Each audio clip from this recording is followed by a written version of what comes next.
అందరికీ జై భీమ్, జై భారత రాజ్యాంగం. తెలంగాణ రాష్ట్రంలో సంచలనాత్మకమైనటువంటి నిర్ణయాన్ని తీసుకొని పేద అట్టడుగు కులాల బడుగు బలహీన వర్గాల అభ్యున్నతి కోసం, రాజ్యం కోసం తెలంగాణలో 1,00,000 కిలోమీటర్ల రథయాత్రకు శ్రీకారం చుట్టడం జరిగింది. డిఎస్పి అధినేత డాక్టర్ విశారదన్ మహారాజ్ గారు.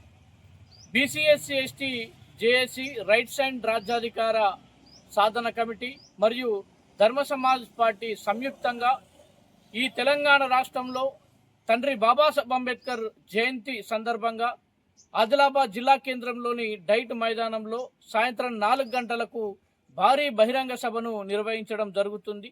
ఈ రథయాత్ర మా భూమి రథయాత్ర పేరుపై ఈ ఆదిలాబాద్ జిల్లా కేంద్రంలో ప్రారంభమయ్యేటటువంటి ఈ బహిరంగ సభకు తెలంగాణలో ఉన్నటువంటి ఆదిలాబాద్ జిల్లాలో ఉన్నటువంటి బీసీ ఎస్సీ ఎస్టీ అగ్రకుల ప్రేమికులు, అగ్రకుల ప్రజాస్వామ్యవాదులు, పేదలు మరియు అట్టడుగు కులాలు, బడుగు బలహీన వర్గాలు అందరూ కూడా ప్రజాస్వామ్యవాదులు, ఉద్యోగులు, విద్యావంతులు, కార్మికులు, కర్షకులు అందరూ కూడా పెద్ద సంఖ్యలో హాజరై ఈ బహిరంగ సభను విజయవంతం చేయాల్సిందిగా విజ్ఞప్తి చేస్తూ ఉన్నాం.